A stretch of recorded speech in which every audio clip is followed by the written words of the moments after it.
ogw'ekiro titujaga musanvu g'emisana ogw'ekiro titujaga nti wasuza otya kubanga obudde tibunnaba kukya n'olwekyo tuba tukubuuza embeera gye wayiseemu oba gy'okyayitamu okuva ku ssaawa 7 ez'emisana n'olwekyo wano buuza nti wasiibye otya nga tukubuuza bwe wasiibye ekiro kye tukubye amabega emisana gye tukubye amabega tetunnamanya bya kiro kakati ku makya budde bwaffe bukya ssaawa 12 lwe tujja okubuuza nti wasuza otya olunaku lw'omuganda lutandika ssaawa 12 ku makya ne lugenda mwebale nnyo nze Kirwana Ssozi.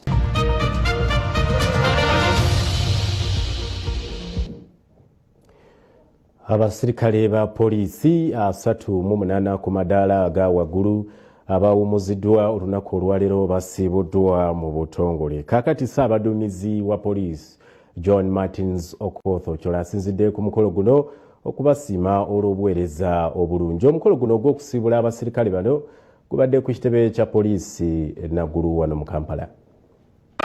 Edward Ochomi omu ku basirikale 38 abawumudde emirimu gya poliisi olwaleero. Ochomi yayingira poliisi mu 1987 n'awumula mu mwaka guno nga 11 June era yakiikiridde abasirikale abawumudde okuva ku poliisi ku mukolo ogutegeddwa ku kitebe kya poliisi Naggulu.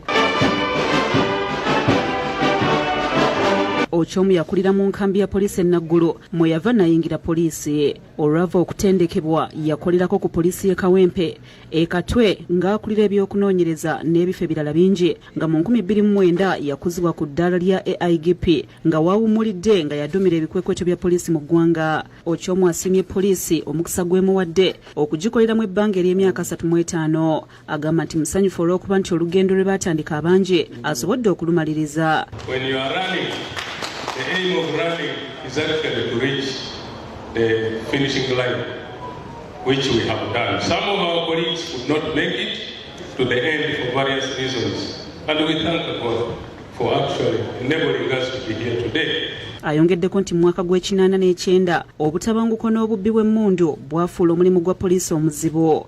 Agamba nti emirimu gya poliisi emirala emizibu kubadde kuuma bululu enfunda eziwera. 1996, 2001, 2006, 2011, 2016, 2021, the by-elections and petitions for which the retirees were part of those that effectively handled.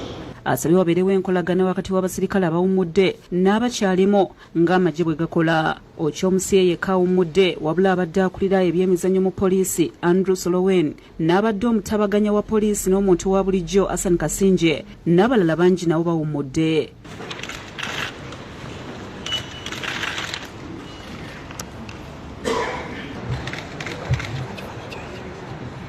Next is SPC wa Alfred. Akulira abasawo ba poliisi Dr. Moses Byaluhanga asabye abantu okuddamu okwambala masiki n'okunaaba mu ngalo ng'emu ku ngeri ey'okutangira ekirwadde ky'Ebola. Agamba nti abasirikale mu bitundu by'Emityana, Mubende ne Kasanda bagenda kubawa ebikozesebwa ebituukana n'omutindo. The most important thing here to know is how is Ebola spread. Ebola is spread mainly by our hands. SCP Musani John Geoffrey akiikiridde akulira okutendeka abasirikale agamba nti omwaka guno abasirikale 522 be bagenda okuwummula. We shall never ever forget you for the period we have served together. We have shared the tough times with you together, and we have also had our light moments. But that's the nature of service. Omuduumizi wa poliisi Martin Okotho Kyola agamba nti bakoze omukolo guno okujjukira abasirikale abakola obulungi emirimu gyabwe ne bamaliriza bulungi. Ayongeddeko nti abasinga obungi be bayingira nabo tebalabikako. As a result of death, desertion, voluntary resignation, and disciplinary or criminal misconduct that leads them to prison. Agamba bawumuziddwa mu bitiibwa era abasirikale balina okubatunuulira n'okubayigirako. Ayongeddeko nti amagezi n'obukodyo bwe bayize bagenda kusigala nga babaka ba poliisi yonna gye banaabeera. Abasabye okubeera abakakamu okwagala abantu baabwe n'okuwa abantu ekitiibwa. I implore you to remain honest to yourselves, humble and compassionate to fellow beings, affectionate to family members, and sincere to everyone. Sulaiman Mutebe yakusakidde eggulire lino. Buli lwakutaano mawulire gano wagabuutikidde tubeera n'akanyomero kaffe akakungula n'abasiova seeds. Era olunaku olwaleero omukugu akubuulidde ku ngeri gy'osobola okukungulamu kasooli n'omufunamu nga bwe kisuubirwa, ate era ng'akwanjulidde n'ekirime ekisobola okulimwa mu kitundu kya sizoni ekisigaddeyo omwaka guno ekyennyanja. Kungula mugabuutikidde ne Siova Seed Uganda Limited emanyikiddwa ennyo nga East African Seed Uganda Limited ekutuusaako ensigo ez'embala ez'omulembe. Basange ku Bombo Road, ku Kyambuka ku Kawempe Muslim, oba mu Container Village mu Farmers Mall Building, omwaliro ogusooka, edduuka namba ML3. Oluvannyuma lw'okutemeratemera mu mitendera egiyitibwamu okuteekateeka ennimiro n'eddagala erikozesebwa okufukirira, olwaleero omulimisa owa Siova Seeds akulambika ku ngeri gy'okungulamu kasooli ono. Okusinziira ku Brian Mugagga, omulimisi ng'abeera agoberedde emitendera gyonna nga bw'azaagirambika atuuka kukungulwa mu kiseera ng'enkuba eweddeyo mu kiseera eky'omusana. Tusuubira nti kasooli waffe oyo ajja kukula mu budde obutuufu nga takusumbuye kuba ajja kuba asimbiddwa mu budde, alabiriddwa bulungi era akungulirwe mu budde obwo obw'omusana ng'osobola okumwanika n'akala bulungi. Mugagga agamba nti mu kiseera kino kasooli ajja kunogwa ng'akaze bulungi era nga waliwo n'ekyanya okwongera okumwanika okkalira ddala obulungi. Osobola okugyamu kasooli gw'onaasobola okuddamu okulimamu oyo yennyini omukalu obulungi. Osobola okugyamu kasooli gw'onaatwala ku kyuma akaze obulungi akuwa akawunga akataakuwumbeko waka. Ayongerako nti kasooli atakaze bulungi akosa nnyo omulimi era kizibu okumufunamu ensigo okuddamu nate okusiga ate nga n'akawunga akamuvaamu tekabeera ka mulembe nga bwe kisuubirwa. Kino aba Siova Seeds bagamba nti ekisinze okutta akatale ka kasooli wa Uganda olw'okubamu obuwuka obuva mu mazzi agamusigalamu kiyite aflatoxins. Ate ne bano abatusuubulako oluusi batuseera nga batugamba kasooli waffe ono abadde takaziddwa bulungi era y'ensonga lwaki bajja kwetaaga okuddamu omukaza ne bamaliriza nga batutemye ebbeeyi. Yiika ya kasooli erabiriddwa obulungi okusinziira ku Mugagga ng'okozesezza ensigo okuva mu Siova Seeds evaamu kilo za kasooli wakati w'2,500 ne4,000. Omulimi Sona akugamba nti mu kiseera kino ekikyasigaddeyo ku sizoni ey'okulima esembayo omwaka guno osobola n'okulimiramu ennyaanya era n'ozifunamu bulungi. Olw'ensonga nti kyetaaga enkuba ntono ate ne kyetaaga obudde obw'omusana naddala mu budde obw'okukungula mu budde obw'ebimuli.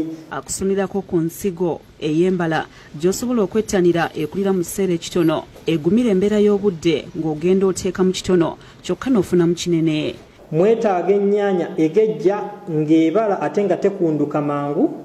Mwetaaga ennyaanya ey'erususu olukalubu ng'osobola ogitambuza eŋŋendo empanvu era ennyaanya eyo gye basobola okusuubulako n'embeera ku mudaala okumala omwezi mulamba nga tevunze. Era weetaaga ennyaanya eyo erimu supu singa gwe oyagala kukolamu oluusi juice. Mugagga wabulawo omulimi ow'ennyaanya ku ttaka oba ennimiro mw'olina okugirimira enkadde oba empya eyateekebwateekebwa. Nuru F1 egejja nnyo ekulira mu nnaku 65 zokka, ewangaala era nga nnungi nnyo ng'ogirya mu bino ebisiike bye tutera okulya ne bw'oba ogambye girya nga salads. Ekika ky'ensigo ekirala ekikiikirira Nuru F1 okusinziira ku Mugagga omulimi ky'olina okwettanira kye kya Safa F1 ng'erina byonna omulimi bye yeetaaga. Tewotoka kyekisinga ogiresa katale egejja nnyo buli nnyaanya esobola okuwa grams 100 era nga buli ttabi lyayo lisobola okuvaako ennyaanya 25. Ennyaanya enyo ya lususu olugumu ddala osobola ogirima n'ogisindika mu katale Nakasero neva Nakasero negenda ku airport Entebbe neyongerayo mu nsi ez'ebweru. Kusuniddeko ebifo mw'osobola okuzijja kubanga ekika ky'ensigo ekituufu kisalawo kinene ku makungula ate nga ziri ku bbeeyi esoboka eri omuntu yenna. Kasaka tekajja kusukka $10,000 wonna woonaaba okasanze. Ate gwe anaabanga ennyaanya wali wazivaako akanyaanya kano Safa F1 tekajja kusukka $20,000 mu grams ez'ekumi naye nga n'ebipimo ebirala gyebiri. Ate naawe wanajja ku kampani tujja kuweera ku bbeeyi ya factory. Akusigidde ekifaananyi ku ngeri gy'oteekateeka ennimiro okulima ennyaanya kyokka olina okwewala entobaze kubanga zifiirayo nnyo. Emirundi mingi abalimi tubalaba nga muzitutte ennyaanya mu lutobazi naye ngo bw'anaakola ntya oba nga wokawo osobola okuziteeka nkwegayiridde zisitulire kabbeedi zibeere kabbeedi waggulu amazzi gabe nga gayita mikutu wansi kubanga buno obunnyogovu tebujja kukkiriza njuki kujja ate bujja kubanga bukalubya ennyaanya eno ereme kuteekako. Alabudde abalimi ku ttaka omumbadde ebirime ng'entula, emboga, lumonde n'ebirala ebigwa mu kkowe eryo nti si ddungi kulimamu nnyaanya nga bw'annyonnyola. Nga waagenda okulima ennyaanya tewalimibwangawo nnyaanya oba ekirime kyonna ekiri mu kiraasi y'ennyaanya okugeza ng'entula, biriŋŋanya ne lumonde omuganda oba omuzungu. Omulundi oguddako tugenda kwongera okwetegereza enteekateeka y'ennimiro omunaalimirwa ennyaanya okusobola okuzifunamu obulungi. Ismail Nsubuga yakusakidde eggulire lino. Kale buli lwaga buutikidde.